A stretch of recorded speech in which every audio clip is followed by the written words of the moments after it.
Good afternoon. It's Monday, the 27th of October 2014, just after 1 o'clock. Welcome to UK Column News. I'm your host, Brian Gerrish. With me in the studio, Mike Robinson. Good afternoon. We're having a few problems with colour today, so if you're worried about the colour of my shirt, this is a computer error. It's nothing to do with the actual colour. Will that do? Yeah. Okay. Well, the weather is changeable across the country. Some people are alleging it is sunny in London and Surrey. It's not too bad in Wales. It's miserable, though, in Pembrokeshire. So probably much the same further north. Scotland, we don't have any reports today. Well, what's happening in the news? I think we'll kick off with this one here, which is essentially a pensioner spends 6 months facing racism charges after joking that he wasn't a Muslim when he was asked to take off his shoes at Stansted Airport. So this brought in some very aggressive police. He's questioned, taken off to a private room, questioned. They wait for him to return from holiday, and then all sorts of unpleasantness starts. And very interesting article, I think, this one, yeah. Mike. The bit we're particularly interested in is the fact, of course, who did this? Well, the police are part of the problem because they obviously picked up and thought they were going to score some points in their target system. But really, we have to pick up on the fact that it was the Crown Prosecution Service that put this man through 6 months of hell, basically, and uncertainty. And that would be the same Crown Prosecution Service that, of course, was hiding evidence exposing paedophile minister Cyril Smith. They're now accusing pensioners of racism. And, of course, they've been facilitating the imprisonment of abuse victim Melanie Shaw by accepting Nottingham police prosecution with no substantive evidence in court. So we say, how is this useless woman allowed to stay in her job? It's not the CPS that is at fault, of course, it's individuals. And Alison Saunders at the moment must be coming under the public, into the public spotlight. Yeah. She looks such a charming woman, doesn't she, when you look into those eyes? Well, what damage has she really been doing? Well, we're going to remind you that tomorrow is the trial for Melanie Shaw. Nottingham Crown Court. This was Melanie before 3 months in profit-making Sodexo prison, Peterborough. This is Melanie when she was collected from Peterborough prison. Clearly she's enjoyed the quality of life services that only Sodexo can produce. And we await with interest to see what is going to happen in Melanie's trial tomorrow. There's indications that the Crown Prosecution is now beginning to backtrack over allegations of arson. And of course, there's also been some backtracking over allegations of criminal damage, the throwing of paint. So if you can attend court tomorrow, Melanie, of course, will be very grateful of your support. And it's important in any case to see justice being done. We should mention that you are actually going. I will actually be attending tomorrow. So there will be no news tomorrow? Yes, quite right.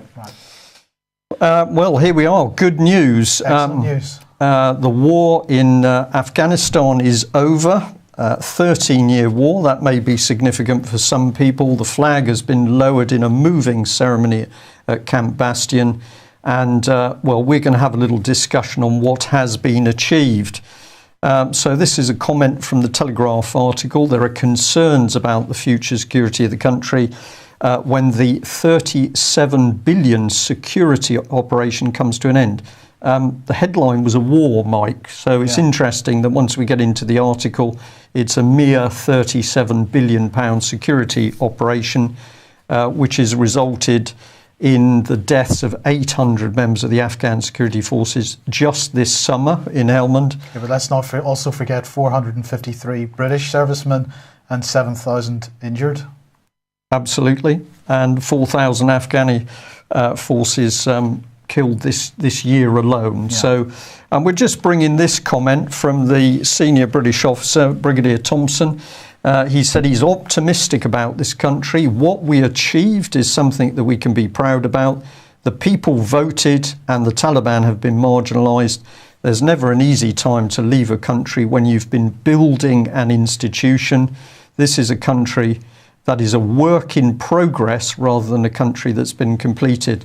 Now, in no way are we undermining the sacrifices and hard work that's been put in by British Armed Forces, but you have to look with astonishment at that senior officer's comments. Does he really believe the rhetoric which he's put on paper there?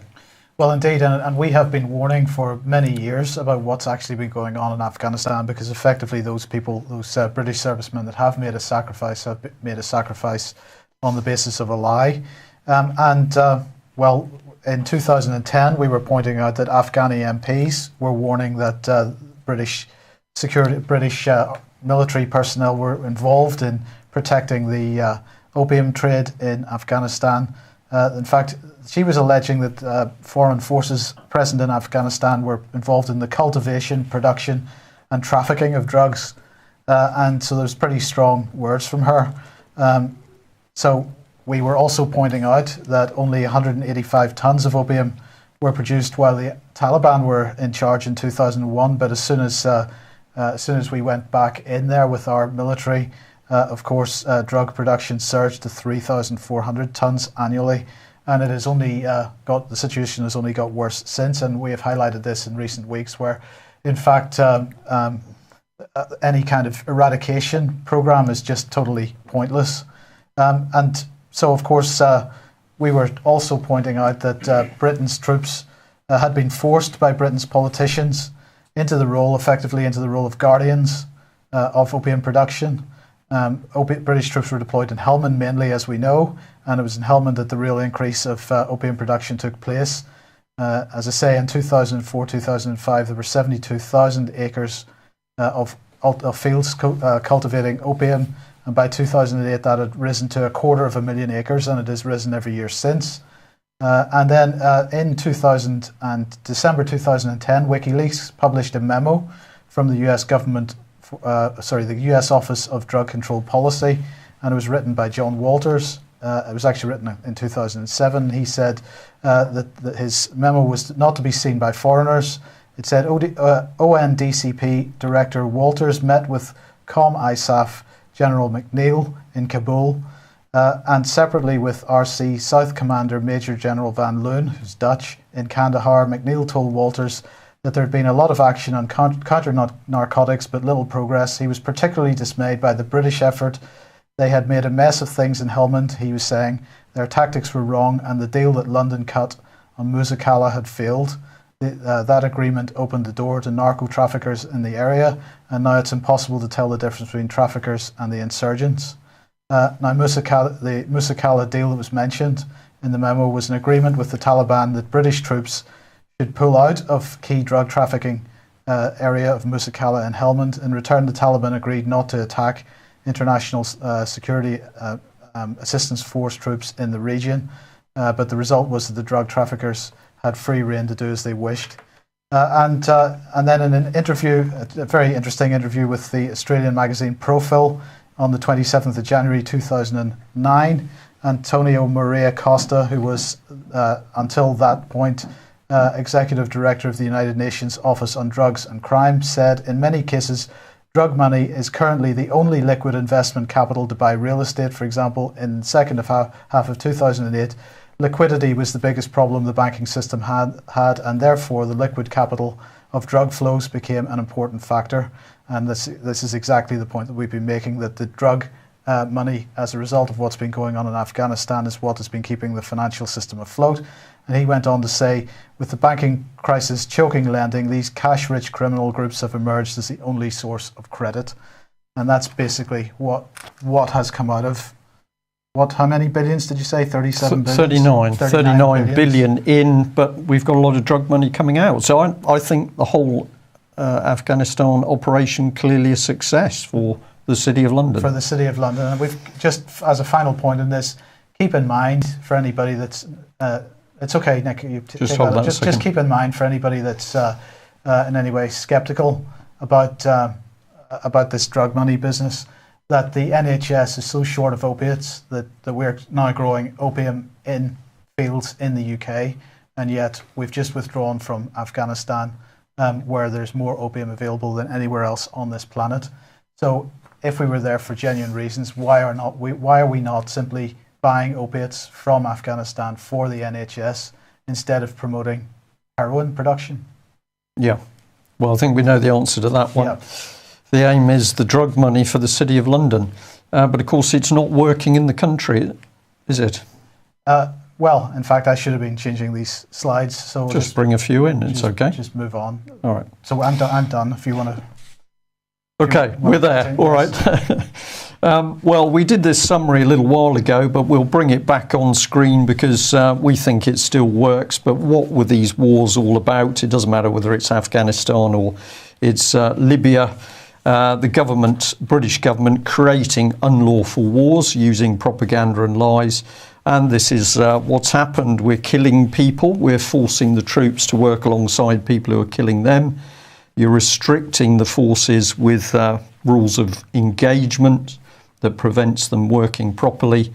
They're never going to secure the areas of ground. We are promoting the poppy crops. And then what's the next thing going on? We've been getting rid of professional troops. They're being made redundant whilst we recruit more and more youngsters. We're replacing the UK military hospital infrastructure with unaccountable charities. We're offering troops counselling and preventative psychotropic drugs, which is leaving the troops to rot on the streets. And our key point there is that, of course, the moment it comes to photograph opportunities at the cenotaph, there they all are. We regard these people as dangerous, very low empathy hypocrites. And of course, they're not out to build any overseas nation states. Their job is to destroy them and make as much money out of it as possible. Indeed.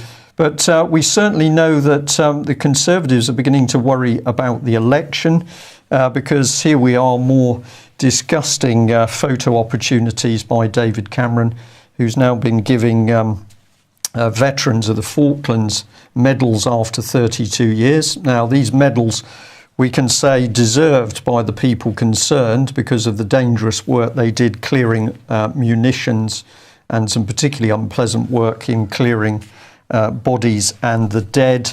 But this is really David Cameron using the work of these very brave individuals simply as a electioneering campaign. It's unbelievable hypocrisy. Yeah. Right, so America. This is Brazil actually. So Brazil has just had their election for president, and Dilma Rousseff has defeated her main antagonist, I suppose. I'm not really sure how to pronounce her name, so I do apologise if I get this wrong, but I think it's Acho Neves. And she won 51.6% of the vote, and Acho Neves won 48.4%. So it was pretty close to call. Now, I wanted to highlight the Economist article here because really, the Economist, being the mouthpiece of the City of London, really pretty upset by this result because, of course, Rousseff absolutely 100% behind the BRICS initiative and against the Western banking system. Whereas Neves was pro-markets, and the Economist here pointing out they're suggesting a riven country. They're really highlighting the opportunity for the Western financial system to get in there with a bit of a sort of coloured revolution type situation. Potentially could happen in the near future as they try to, because this election was so close. Clearly there is support for the Western financial system and the markets, so they're hoping to maybe get a bit of angst going on among the population there. They really are panicking about the BRICS initiative, and so they want to deal with it, and they dealt with it, or they attempted to deal with it in many ways. First of all, they ran the World Wildlife Fund friend and supporter Marina Silva. She fell out of the election at the first hurdle. They've now lost this election, and so they're going to try and push the what they're calling the Kashmir revolutionaries in Sao Paulo, and try to blow the country up from the inside. That's what they usually do, isn't it? But the BRICS, a very positive development for Brazil, so we'll see what happens with that. Okay. But in the meantime, the European Central Bank has released its stress test of the European banks. Well, you would think that it's really great news because most European banks have passed the stress test. That's great news, isn't it? 130 Eurozone banks given this stress test, and all but 25 of them failed. Sorry, all but 25 of them passed. So 25 failed their stress test. They did not have sufficient capital. Now, they, according to the FT here, they said that they blamed poor valuation of commercial loans for some of the failures and some of the potential. Well, what they're saying here that banks overvalued assets, and they're saying that the valuation of commercial loans was the problem here. But Philippe Legrand, who's an economist and former advisor to the, well, he was then the European Commission President Barroso, he described the test as a whitewash, which is a pretty accurate assessment. And he said, according to the FT here, that the ECB singles out less important banks in less important countries and gives the German banks a clean bill of health. So how did they do this? Well, here's the press release. Well, basically, they did this by completely ignoring bonds and derivatives, and particularly ignoring derivatives. And as a result of excluding high-risk investments, especially derivatives, they are promoting the sort of investment banks as opposed to the high street banks.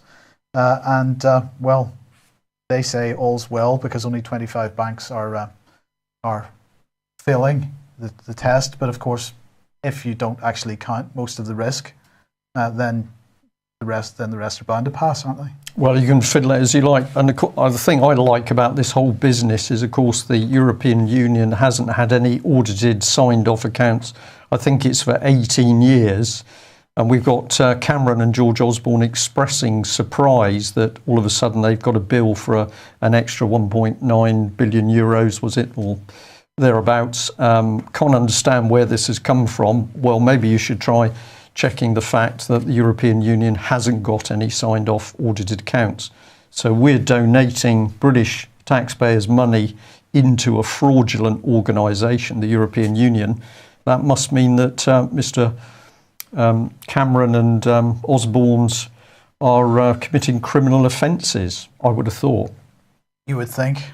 Yeah, well, call the police is probably the answer to that, isn't it? Yes, indeed. Well, moving on, I mean, this is a spectacularly disgusting story, and really it comes to the heart of this so-called use of the word independence.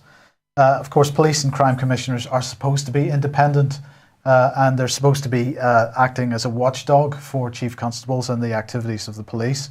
But this is Police and Crime Commissioner for Avon and Somerset, Sue Mount-Stevens, who has apologised after telling the Chief Constable, Nick Gargan, the name of a whistleblower that had complained about him. Now, what has actually happened here is that there were complaints made about, we'll come on to that in a second. She suspended the Chief Constable, as she has the power to do, being independent, in inverted commas, Mr. Gargan.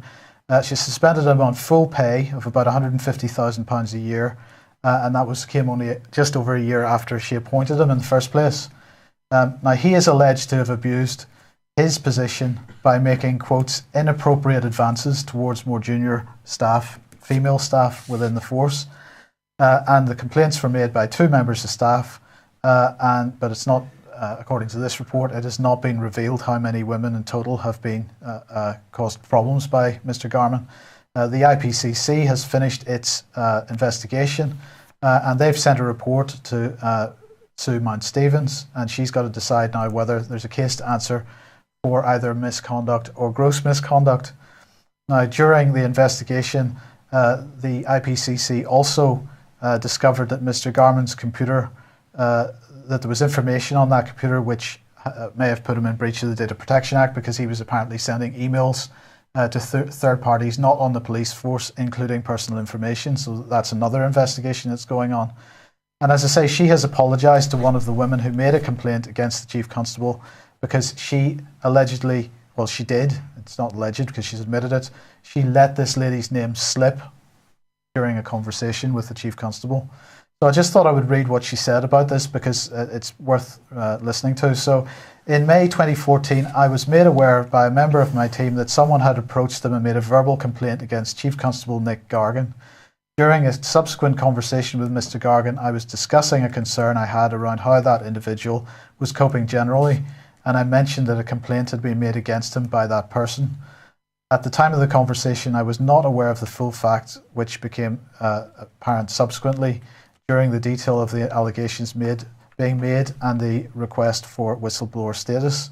As soon as I became aware of the seriousness of the allegations, I initiated the investigation process by voluntarily referring the matter to the IPCC and including details of my conversation with Mr. Gargan.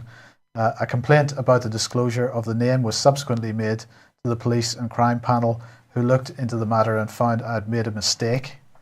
A mistake? Yes. I agreed with their finding, and I have already written to the individual concerned to apologise for the distress I caused. I firmly believe that everyone in public office needs to be held to the same high standard of conduct, which is why I told the IPCC of my conversation before their investigation began. I have cooperated fully with the police and crime panel's investigation process. This was a new situation for me, and while I could have handled it better, I've learned from it, and employees within the constabulary can feel confident. She's common purpose, isn't she? Well, as you're reading this, Mike, my mind is saying, well, here it is. I've made a mistake, but let's not worry about the damage for that. Let's move on, and let's move on to better things. I would say this is a lady who's undergone some form of common purpose training. So what do you think, Brian? Because I mean, it seems to me that if you're in a position of being an independent police and crime commissioner, and somebody comes to you with a complaint about the chief constable, the last thing you do, whether you know that this person is going for whistleblower status or not, the last thing you do is to go straight to the the chief constable and tell them who it is that's made a complaint. Yeah, it's not a slip, is it? No. You don't make a slip with that sort of thing because it will automatically be right at the forefront of your mind that this is a person who's a whistleblower, so you're not going to make a slip. So this is probably a deliberate release of the name. Yes. Well, it tells us that we've got a really insidious situation now. We've got massive fraud and corruption inside our police forces. And of course, the good men and women in the police find it very difficult to counter this because senior officers are implicated. And now we've got another layer of largely unaccountable police and crime commissioners who are either incompetent or they're not independent. And in any case, they're being supported by the Independent Police Complaints Commission, which nobody regards as being independent. Well, wait for the next step coming in, and thanks very much. Have you finished that? Yes, okay, right. Yeah. We're just making sure we get it right today. So the next thing we're going to say is going to come in unless we stop it. Have a look at this. This was sent in to us by a viewer who had been asked to fill in a form from Disclosure Scotland.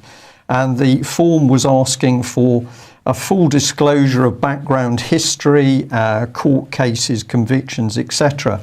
Well, interestingly, we'd been doing a little bit of work into this investigation into this organisation a few weeks ago, so this was very timely. Here it is, Disclosure Scotland. It tells you very clearly it's an executive agency of the Scottish Government, and it operates on behalf of Scottish ministers. But this body is being used to essentially carry out background checks on people throughout the rest of UK, England and Wales. They're not messing around. Have a look at what they say is a disclosure, the sorts of information that they are going to delve into, unspent convictions, spent convictions, cautions, membership, etc. And all this is going back north of the border. So let us remember that this brings all of this information back under control of Scottish law. And we know that law in Scotland is simply governed by Alex Salmon, Kenny McCaskill, and Police Scotland Chief House, Stephen House. So what is the relationship with England? Well, from a phone call this morning, we've been told that although Disclosure was working with the justice system in Scotland, a little bit of an oxymoron, but we'll run with that, it's now been passed to the Department for Children and Families. So Disclosure Scotland works with ministers from children and families, so this is bringing it into social work arena, but they have a memorandum of understanding with the Home Office, which apparently regulates their conduct within England. So I gently asked if we could have a copy of the memorandum of understanding, and I was told by a very polite gentleman that this wasn't possible because that memorandum of understanding was simply for business between government departments. So if you are a member of the public that's received communication from Disclosure Scotland, we think you should be very concerned about where your information is going and indeed what law it's going to be dealt with, because as we know from Robert Greene, if it's going to be dealt with by Scottish law, anything could happen, from information being lost, disclosed, or possibly there could be false accusations based on the information that you reveal. So a memorandum of understanding? Yes. What type of legislation is that? I don't know. It could be the same as the same sort of idea of the memorandum of understanding between Cafcass and... Yeah, Cafcass and the police, and the Family Law Division, or indeed the police and the Law Society. So we will look into that further. If you're north of the border, perhaps you'd give us some help and have a look at the ministers behind Disclosure Scotland. Well, south of the border, it gets even muckier, because this was pointed out to us. Big Voice London, which claims to be an independent youth project, supported by none other than the UK Supreme Court. And this very, very strange organisation appears to be young law students who believe that they are chosen as great forthcoming leaders, and they are going to provide education and understanding for young people throughout the country as to how the UK Supreme Court works. But it is independent of the Supreme Court, as we will see. Well, here we are, sponsorship and support. We've got some pretty big companies there, Landmark Chambers, the City Law School, that's the City University, I think, is involved with that. Middle Temple, always good people to have on your side. And at the bottom, in little small letters, you will actually see that sponsorship and support comes from the UK Supreme Court. But the website's obviously been written by law students, because they tell you very clearly that although they receive sponsorship and support from the UK Supreme Court, they are independent. It's pretty clear, isn't it, really? Yeah. So here's some of the young people. I'd encourage you to go and have a look at their pages and read about them. It's all it's sort of Facebookish. These are supposedly smart young people. They've got lots of tremendous interests, but these are clearly going to be the leaders in law. What is this? Part of big society, do you think? I think it's much worse than that. This is removal of constitutional protections and making sure that the next generation of legal professionals all understand the new way of doing things. Yeah. So reframing, grooming of young law students and spreading that out in a wider thing. Well, we will be asking that particular organisation how they justify their independence, and we look forward to that response. Maybe this man's got it right. From The Independent, Tesla boss Elon Musk has been warning that artificial intelligence development is summoning the demon. And I think there's some very interesting language here. I think we should be very, very careful about artificial intelligence. If I were to guess, like what our biggest we're having a problem today. Yeah, we are having a problem today. Existential. Thank you very much. My threat is it's probably that.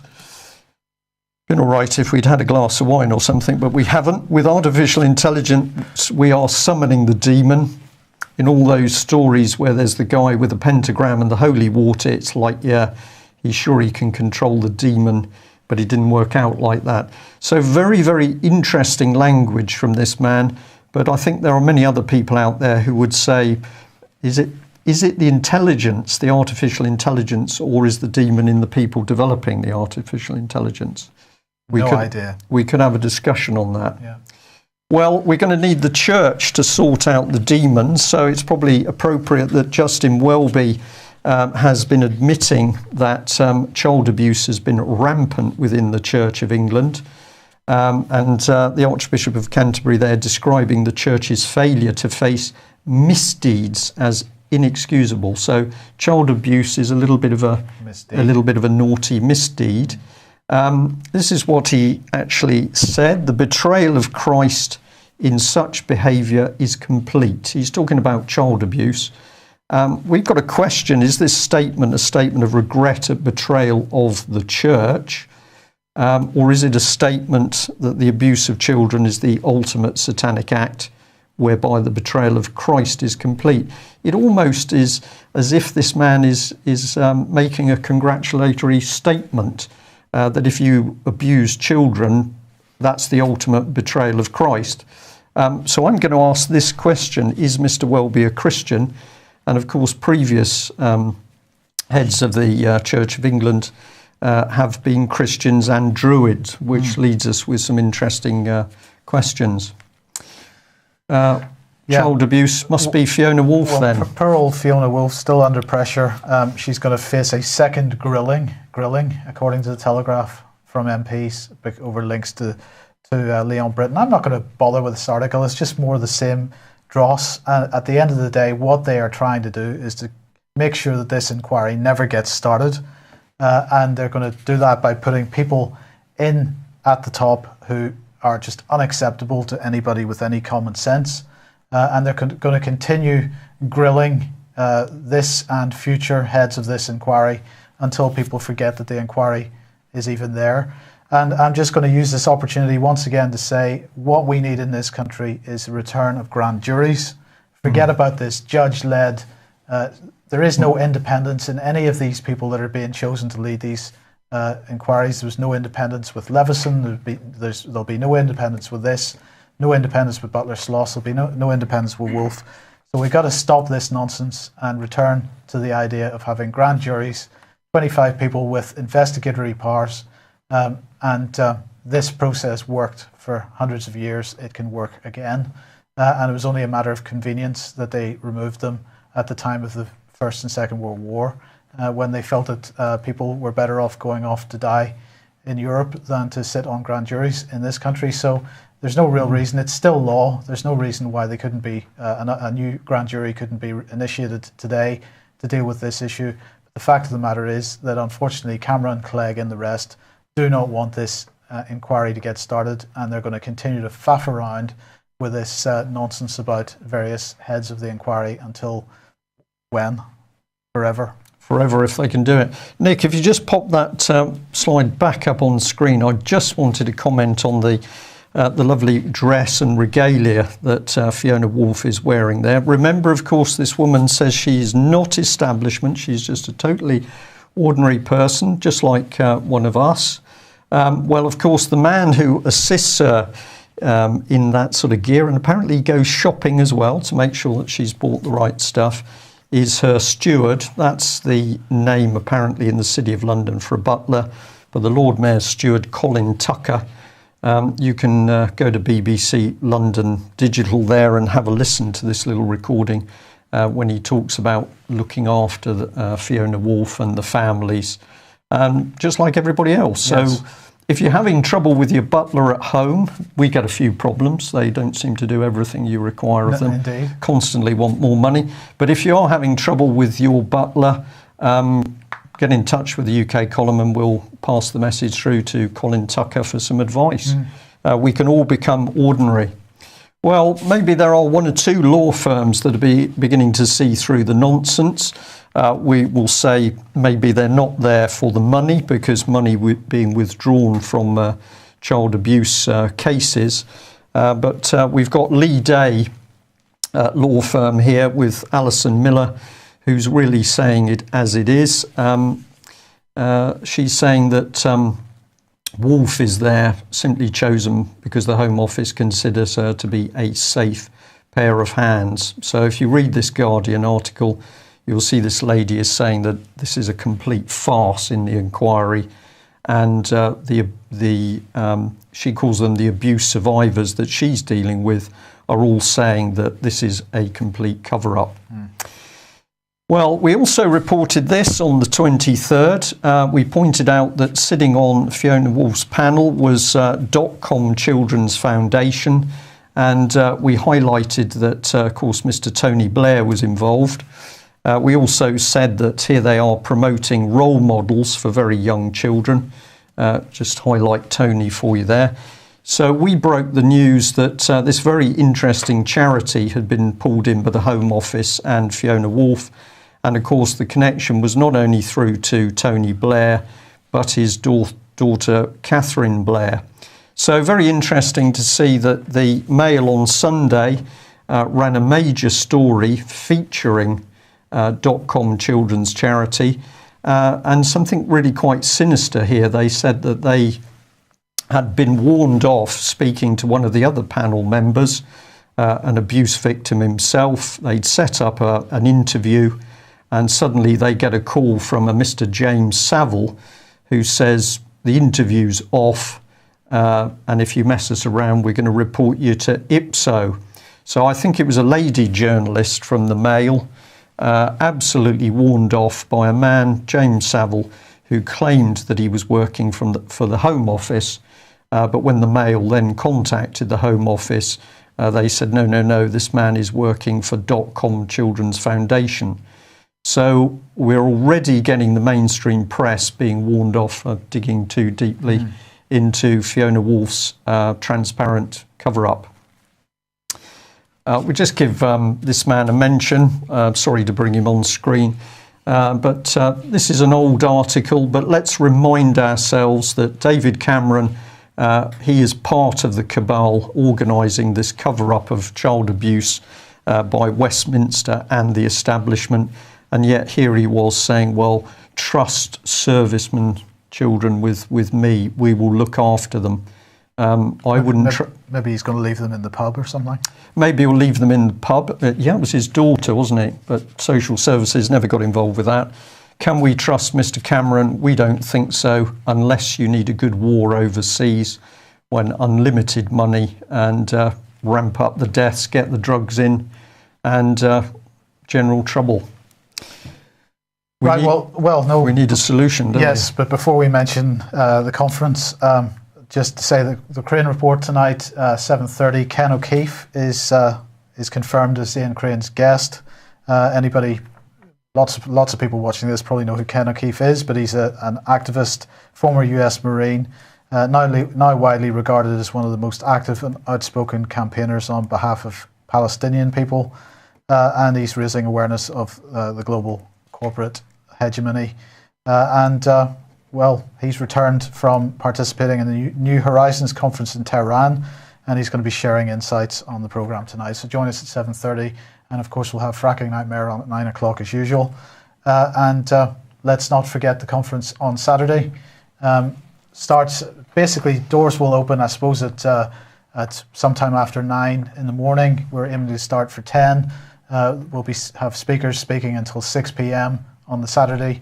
Same sort of situation on the Sunday, and then after dinner on Saturday and Sunday nights, Alex G will have 2 special editions of Doomwatch, which will be broadcast on the UK column. I think it'll happen on ukcolumn.org/live, but I'll have a thing on the front page to let you know when that is, and I believe that starts at 7:30 on Saturday and Sunday night.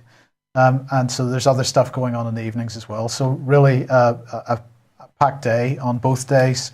The second day, of course, the health conference. Details at doomwatch.biz. And if you're a BCG member, on the BCG website as well. Excellent. Before we depart, just a quick request, really. Thank you. Well, first of all, thanks. Thank you to all the people who've sent in information concerning the police media guru, Mr. Matt Tapp. Some very interesting information coming in. But we're very puzzled at the moment. This man that the police have used across the country to deal with all of the major child abuse investigations, it doesn't matter whether it's Jersey or Soham Operation Daybreak around the abuses Beechwood home. That's, of course, Melanie Shaw. Mr. Matt Tapp has been moving around each of the police districts on what appear to be substantial contracts, including the Met Police, and he is controlling the media output in relation to these cases. But we were told that he had moved from Leicestershire Police back to take control of Operation Daybreak. But when we spoke to both Nottinghamshire Police and Leicestershire Police at the end of last week, they both appeared confused as to whether he was or was not working for them. So we'd be grateful for any help anybody can give us to establish just which of Britain's police forces is now employing Mr. Matt Tapp.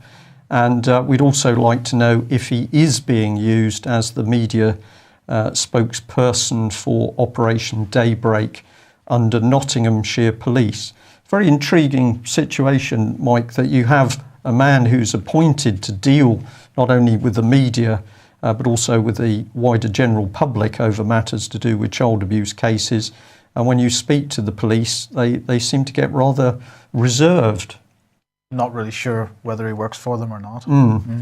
Okay, so we'd be grateful for any help. Of course, any investigations you carry out, please be polite and professional as always.